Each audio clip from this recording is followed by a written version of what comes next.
Anti Dilys gan Rebecca Cobb. Addasiad gan Elin Meek. Cedwyr pob hawlfraint, all rights reserved. Diolch i'r Dref Wen am ei cydweithrediad. Thank you to Dref Wen for their cooperation. Roedden ni mewn hwyliau drwg. Roedd Anti Dilys yn dod i ofalu amdano ni. Doedden ni ddim yn gwybod pwy oedd Anti Dilys, a doedden ni ddim eisiau neb i ofalu amdano ni. Dywedodd dad ein bod ni wedi cwrdd â hi unwaith pan oedden ni'n fach. Dywedodd mam fod yn rhaid i ni fod yn dda. Gadawodd mam a dad rester o gyfarwyddiadau. Diolch, meddai Anti Dilys. Dwi'n siŵr y bydd yr rhain yn ddefnyddiol iawn. Dechreuon i ddilyn yr rhester yn syth bin.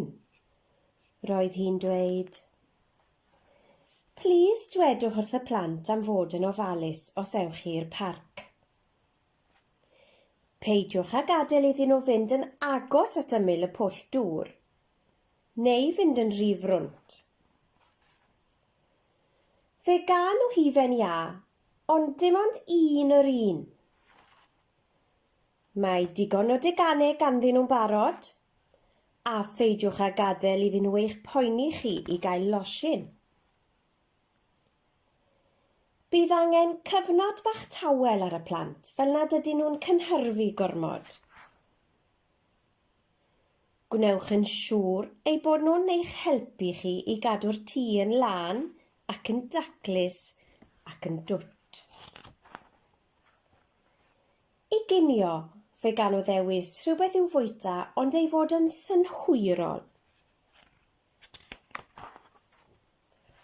Fe gan nhw un stori cyn amser gwely, ond dim teledu o gwbl, a pheidiwch a gadael iddyn nhw aros ar eu trad yn rhy hwyr. Y diwrnod wedyn, roedd mam a dad yn dod adref, felly aethon ni ati i gael y tŷ yn barod ar ei cyfer. Gobeithio ei bod nhw wedi bod yn blant da, meddai mam. Fel angylion bach, atebodd Anti Dilys. Oedd y cyfarwyddiadau'n ddefnyddiol? Gofynnodd dad. Yn ddefnyddiol iawn, meddai Anti Dilys. Gofynnodd mam a dad a hoffen ni Anti Dilys ddod i ofalu amdano ni rhywbryd eto.